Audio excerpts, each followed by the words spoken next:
Good afternoon, this is Mayor Josh Moenning. I'm joined here at Johnson Park by Pat Boyle, our city construction engineer, and Nate Powell, our city parks and rec director. And we're going to talk about the changes going on within Johnson Park and the riverfront. So as you know, the city has had discussions about renovations and expansion of Johnson Park and the riverfront for a number of years, and now we finally reached the stage of doing the work. And so you see behind us a lot of rock that has been brought in from South Dakota, and Pat's going to tell us a little bit about why that's here and what it's going to be used for. So Pat, can you tell us, kind of go through the stages here of what we're seeing early on and how the rocks play into what's going to happen within the river channel, and then some of the changes we're going to see in the park generally. This rock comes, like the mayor said, from South Dakota by Spencer, and there's 62,000 tons of it coming, and we got 25% of it here now. And what it's going to be used for are rapids and drop structures. There'll be 8 structures starting at Hy-Vee East going all the way up to Winter Park. And eventually we'll take out this bridge and the existing dam underneath to get our elevation change. And that work will start in September, and they'll have at least 4 of the structures done hopefully this fall, and then by that time we'll take the bridge out and start construction on that over the winter. That should start sometime in October, November. So Pat, beyond the rock here, which is primarily going to be used in and around each of the 8 drop structures, there will be boulders, 2 boulders placed on each side of those drop structures, and we're talking about massive rocks. These are very, very large, right? And they're coming from the same place in South Dakota, or different? No, they're source? coming from the same place. In fact, I made a trip up there. I marked out 22 of them. We're only going to use 16 of them, and they weigh between 625,000 to 750,000 pounds a piece, and they have to be placed with a crane.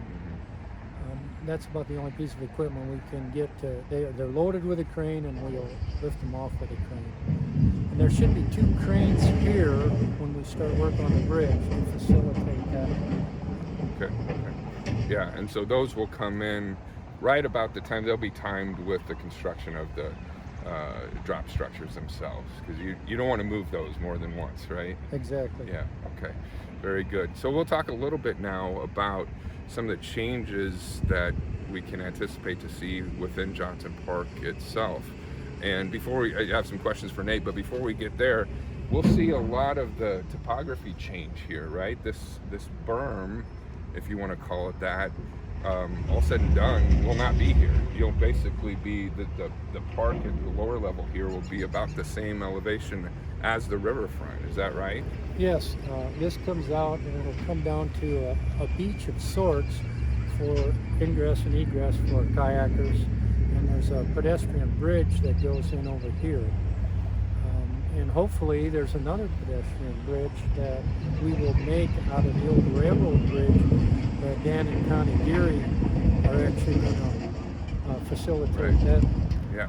And I think it'll be beautiful when it's done. I think it will be too, yeah. So that, kind of an iconic piece of Norfolk history there, that old railroad bridge, not being used now, right, because there's been a new one constructed, but will be used, is planned to be used as a pedestrian bridge on the other side of First Street here. So Nate, let's talk a little bit about some of the changes that we'll see within Johnson Park itself. We've got plans for some new additions, an amphitheater that's conducive for festivals and performance and things like that. New playground equipment on the upper level, and then some changes down here in the lower level as well. Yep. So we have some exciting things coming to Johnson Park, and new shelters. You know, we're going to be removing a lot of the old structures that we have here and putting in all new. So new shelters, new playground. We're going to have a splash pad / fountain for the kids to kind of play around in. It'll be near the playground. It'll be kind of that play area, play space. We're going to expand the basketball court for a full-size basketball court, so we can accommodate an ice arena in the wintertime, and that would be a refrigerated ice rink. So we would have guaranteed ice from Thanksgiving on through March. So that would be really neat addition to the park in the winter. So the ice rink will be on the basketball court itself? That's or correct. Okay, very good. Yep. All right. And then we'd be able to remove it during the summer, Okay. and it's like Yeah. it wasn't even there. So. Yeah, excellent, Yeah. excellent. So the amphitheater and some of the changes here to the lower level, we're adding restrooms over here on this side, right? That also have a shower for kayakers and tubers to be able to shower off once they get out of the river, right? That's correct. We'll have a brand new shower right by the parking lot, so it's conveniently located. It's near the river, so if you're floating down the river and you just want to wash off, or if you're getting your feet wet, you can come over and get that cleaned off before you head home. And to better connect the park directly to the riverfront, we have a set of trails, walking trails throughout the park to make this just one area. Right now, the river's kind of disconnected from the park, right? But this whole project changes that. It reconnects Johnson Park to the river, like it was back in the day. This was a Works Progress Administration Park established in the early 40s, and was home to a lot of recreation activities, not just for the people of Norfolk, but people throughout the region, throughout northeast Nebraska, and was heavily used. And to my understanding, was up until the early 60s, when a major flood kind of took a lot of the beautification that had been done, the landscaping, kind of wiped that all out, and ever since the park has been more or less minimally maintained. So the whole idea behind this is to get back to some of that original activity that Johnson Park generated in the community, and restore it and beautify it, and make the North Fork, our city's namesake, usable again for recreation and a gathering place for a lot of people. So it's exciting to see the work after many years of planning and partnership building start to take place now. And it's gonna, there's from now until spring, summer of 2023, the work is going to be ongoing, right? That's correct. The work will continue through this, and like you said, the trail system, this is going to become almost like a hub. I mean, we've got trails coming in, coming from the north, the south, east, west, and come right in and enjoy this park and enjoy all the new amenities that we'll have here. We'll have some green space as well for just playing, and and some new additions for play features and splash pad. I think that's very good for people on this side of town, these neighborhoods that have not had great access to modern, updated parks facilities for a long time. This will change that. So one of the things that's generated some discussion is there's a lot of beautiful old trees here, mature trees from the time Johnson Park was established. We're working as best we can to work around those, to save those trees as we make these changes. So can you talk about that a little bit? We're doing everything we can to save the trees that you see here. We want to keep as many as we can, keep those original, but we also want to come in and plant some new trees. We want to make sure that as these age, we've got new tree growth coming, and we have some diversity within the park. I think it's really important to really make that experience enjoyable in the fall when you come in and enjoy the fall colors and those kinds of things. So we're doing everything we can to save all the trees that we have here, and we're excited to do that. Maintaining the existing tree canopy we have, not only here within the park but throughout the community, but then adding more, planning for the future. And the city did hire a full-time arborist within Parks and Rec here just in the last few months. Lindsay is at work doing that planning to maintain what we have, but also add to it and increase the tree canopy throughout. So I think that's very important. So I think for today, that covers a lot of the things I wanted to talk about. I know there's a lot of curiosity that's been generated in the last few weeks with the rocks arriving here in Johnson Park, and people starting to see that, okay, this is really happening. And again, I'm grateful over the last 4 or 5 years. The planning process has included a lot of public input. It's included a lot of partnerships being built to help finance this.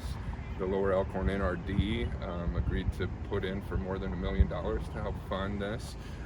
We went to the state of Nebraska for different grants and were awarded almost $2 million in state grants to help get this project done. The city has been planning through its capital improvement program, knowing that this was coming, putting away dollars year to year to help pay for this. So we've been able to finance this project also with the help of private fundraising. A significant addition to the budget here was from the private sector, people giving to this project because they see the value of it. So all that said, we're being able to finance this without raising taxes or going to a bond issue on this project, and I'm particularly proud of that. I think it's a project that's going to bring a lot of new energy and activity to this part of town and draw people here because it'll be unique. This river trail will be unique to anywhere else in the state and throughout the Midwest. So anything else you guys want to bring up while we're here about the process, or did we cover it? Unless you want to talk about the fork.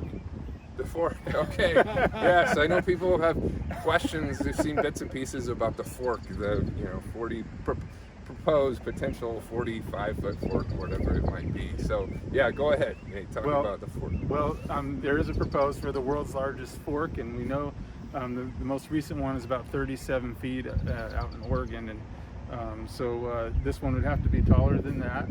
So we'd want to reach for the stars there on that one, and it would be it's designed to have that here as kind of a central location and as a part of this the whole discussion of the North Fork and where that all has come about, and it'd make a great education piece for the public and to maintain that name as well, I think is important for the community. So there's a lot of history there, and it's exciting to be a part of it. Yeah.